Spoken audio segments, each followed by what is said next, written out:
নমস্কার, জয় শ্রী গণেশ। স্বাগতম আপনাদের প্রত্যেককে আজকের বিশেষ পর্বের অনুষ্ঠানে। আজকে আলোচনা করব আমরা যে রাশিটিকে নিয়ে, রাশিটি কর্কট। কর্কট রাশির জাতক জাতিকাদের সাপেক্ষে শনির অবস্থা, এটা আমাদের আলোচনার আজকে মুখ্য বৈশিষ্ট্য বা মুখ্য উদ্দেশ্য। আপনাদের জানিয়ে রাখি, কর্কটের ঠিক নবমে মানে ভাগ্যস্থানে বর্তমানে শনিদেব আছেন, শনি গ্রহ অবস্থান করছেন। এই অবস্থানটা কেমন, ভালো না খারাপ? এর আগে আমরা দেখেছিলাম কর্কটে শনি অষ্টমা চলছিল। সেই শনি অষ্টমা থেকে ডেফিনেটলি এই সঞ্চার অনেক অনেক বেটার, মানে কম্পারেটিভলি ৩রা জুন ২০২৭ পর্যন্ত আমরা দেখতে পারবো আপনার ভাগ্যস্থানে শনি থাকবেন, কর্কট রাশির ভাগ্যস্থানে শনি থাকবেন। কর্কট রাশি অত্যন্ত বিশেষ একটি রাশি, জলতত্ত্বের রাশি, চর প্রকৃতির রাশি। এই রাশির জাতক জাতিকারা যে কোনো পরিস্থিতিতে না সুন্দরভাবে মানিয়ে নেওয়ার ক্ষমতা রাখেন, যে কোনো পরিস্থিতিতে এরা ম্যানেজ করতে পারে। অসম্ভব কেয়ারিং একটা রাশি। যার গার্লফ্রেন্ড হচ্ছে কর্কটের, সে জানে তার গার্লফ্রেন্ড তার সাথে কেমন আচরণ করে। কখনো দেখবে অতিরিক্ত ভালোবাসছে, কখনো দেখবে মায়ের মতো আচরণ করছে, কখনো দেখবে অতিরিক্ত কেয়ার করছে। সকালে খেয়েছো, জল পান করেছো, প্রত্যেকটা বিষয় তার যেন একদম নখদর্পণে রয়েছে। কর্কট এতটাই কিন্তু আবেগী, ইমোশনাল, প্রচন্ড ইমোশনাল। কিন্তু আমি বলে দিই, আপনার বেশ কিছু বৈশিষ্ট্য আছে যেগুলো শনিদেবের অত্যন্ত প্রিয়। আজকে তো আমরা শনি গ্রহ নিয়ে আলোচনা করব, যে শনির প্রভাবটা ঠিক কেমন কর্কটের। কোন কোন বৈশিষ্ট্য আপনার শনির প্রিয়? আপনার মধ্যে আছে অসম্ভব সহ্য করার ক্ষমতা। অনেকে বলবেন, দাদা এটা তো জানতামই না, but it is very practical. কর্কট অপেক্ষা করতে জানে।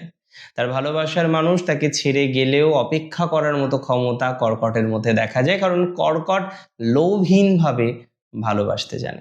কর্কটের মধ্যে, তাই তো আমি বলবো, অসীম মনের জোর এবং ক্ষমতা আছে, যদিও সব সময় সেটা প্রকাশ্যে আসে না। যে এই কর্কটের মধ্যেই মনের জোর আদতেও আছে কিনা, বা আছে নাকি?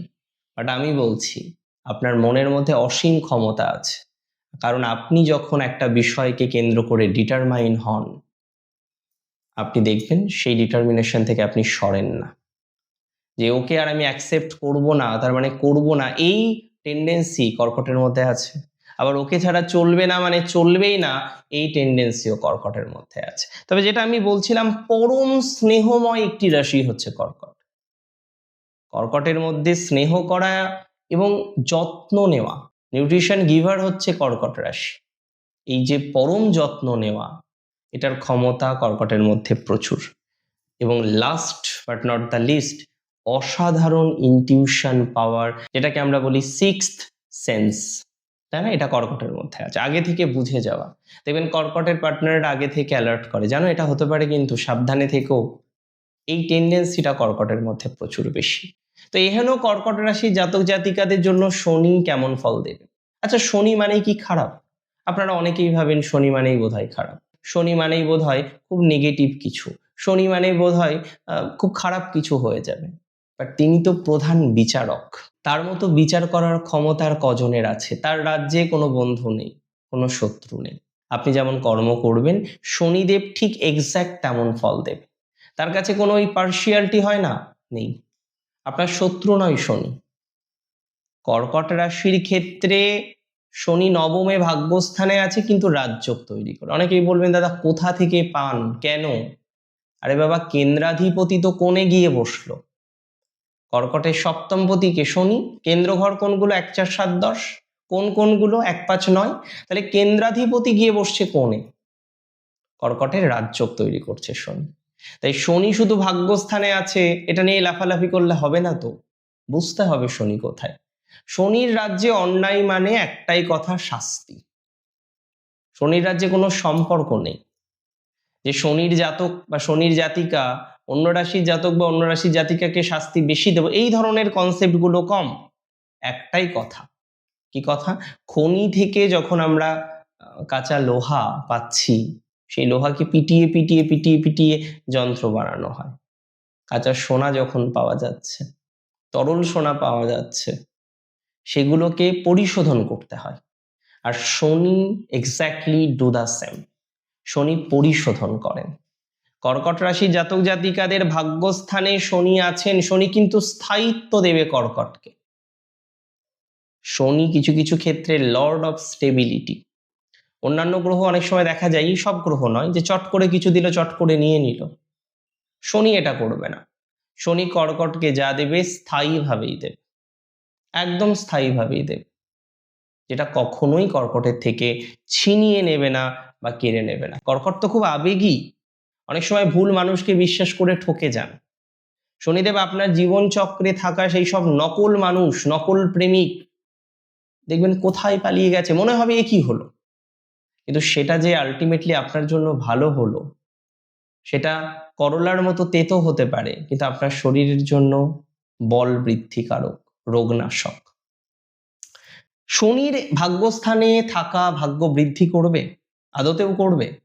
আমি প্র্যাকটিক্যালি মনে করি জ্যোতিষশাস্ত্রে যে কটি কম্বিনেশন আছে, এটা ঠিক শনি তৃতীয়, ষষ্ঠ, একাদশে সব থেকে ভালো ফল দেয়। বাট নবমে যে নেগেটিভ ফল দেয় এটা কিন্তু না। অন্তত অষ্টম থেকে, চতুর্থ থেকে, দ্বাদশ থেকে, লগ্ন থেকে, দ্বিতীয় থেকে শনি নবমে বেশি কমফোর্টেবল। আপনার ভাগ্য বৃদ্ধি প্রাপ্ত হবে। আপনার পরীক্ষা যখনই আপনি উত্তীর্ণ হতে পারবেন না, দেখবেন ভাগ্যের ডেভেলপমেন্ট হচ্ছে। প্রথম, আপনার ভাগ্যের স্থায়িত্ব এই সময় বৃদ্ধিপ্রাপ্ত হবে। যে কাজগুলো দেখবেন বারবার চেষ্টা করছেন, হচ্ছে না, একদম শেষ মুহূর্তে গিয়ে আটকে যাচ্ছিল, বহুদিন ধরেই বহু কাজ করার চেষ্টা করছেন কিন্তু শেষ মুহূর্তে গিয়ে আটকে যাচ্ছে, ভাগ্যের প্রভাবে দেখবেন শেষ মুহূর্তে এসে একটা মসৃণ ভাবে আপনার কার্যটা সমাধান হয়ে যাচ্ছে। রাতারাতি ভাগ্য বৃদ্ধি হবে না, তবে দীর্ঘমেয়াদী হবে। দ্বিতীয়ত বলে দিই, আপনার কর্মক্ষেত্রে বা ক্যারিয়ারে স্থায়িত্ব বৃদ্ধি প্রাপ্ত হবে। চাকরি বা ব্যবসায় এতদিন আপনার একটা অনিশ্চয়তা চলছিল, এই অনিশ্চয়তা এবার আপনার কেটে যাবে। শনিদেব আপনাকে একটা স্থায়ী ও সম্মানজনক ক্যারিয়ারের ভিত তৈরি করে দেবে। আমি আপনাকে দায়িত্ব নিয়ে বলছি, আপনার সম্মান বাড়বে, রেসপন্সিবিলিটি বাড়বে, কাজের মান বৃদ্ধিপ্রাপ্ত হবে, কর্মক্ষেত্রে নতুন সুযোগ সুবিধা এই জায়গাগুলো আপনি পাবেন। আপনার পরিশ্রমের সঠিক মূল্যায়ন আপনি কিন্তু লক্ষ্য করতে পারবেন। আমি বলে দিই, আধ্যাত্মিক ও মানসিক পরিপক্কতা। নবম ঘর হচ্ছে ধর্মের ঘর। এই সময় আপনাদের মনের ভিতরে যে অতিরিক্ত আবেগ আছে বা চঞ্চলতা আছে, সেটা নিয়ন্ত্রণে আসবে। আপনারা অনেকেই বেশি প্র্যাকটিক্যাল ও বাস্তববাদী হবেন, যা আপনাদের সঠিক সিদ্ধান্ত নিতে সহযোগিতা করবে। তবে এই সময় আমি বলে দিই, গুরুজনদের আশীর্বাদ, দূরযাত্রা, এগুলোর ভাইবস আছে। হ্যাঁ, মনে হতে পারে নবমের শনি পিতার সাথে সম্পর্ক খারাপ হয়ে যাবে, বাট এটা ভুল কথা। আমি বলছি পিতার পূর্ণ সহযোগিতা পাবেন, কারণ পিতা আপনাকে বুঝতে পারবে। একটা রিয়েলাইজেশনের জন্য সময় দিতে হয়। এতদিন ধরে বিভিন্ন রিয়েলাইজেশন এসছে, সময় দিয়েছেন আবার সময় দেননি। যারা উচ্চশিক্ষা বা ভালো কোনো কাজে দূরে যেতে চাইছেন, সেই স্বপ্নটা আপনার কিন্তু এবার পূরণ হতে চলেছে। দেখুন, কর্কটের এই ট্রানজিটের অত্যন্ত উত্তম ফলাফলের জন্য 3টে সাজেশন দেব। নাম্বার 1, অতিরিক্ত আবেগকে দূরে রাখতে হবে কর্কটকে। এত আবেগ কেন? আমি জানি কেন, বাট সবার জন্য আবেগ নয়, সবার জন্য একদমই নয়। তাই অতিরিক্ত আবেগকে নিয়ন্ত্রণে রাখতে হবে আপনাকে। নাম্বার 2, সৎ থাকতে হবে। যে পরিস্থিতি আসুক না কেন, কঠিনতম পরিস্থিতিই বা আসুক না কেন, আপনাকে অনেস্ট থাকতে হবে, আপনাকে নিয়ন্ত্রণে থাকতে হবে।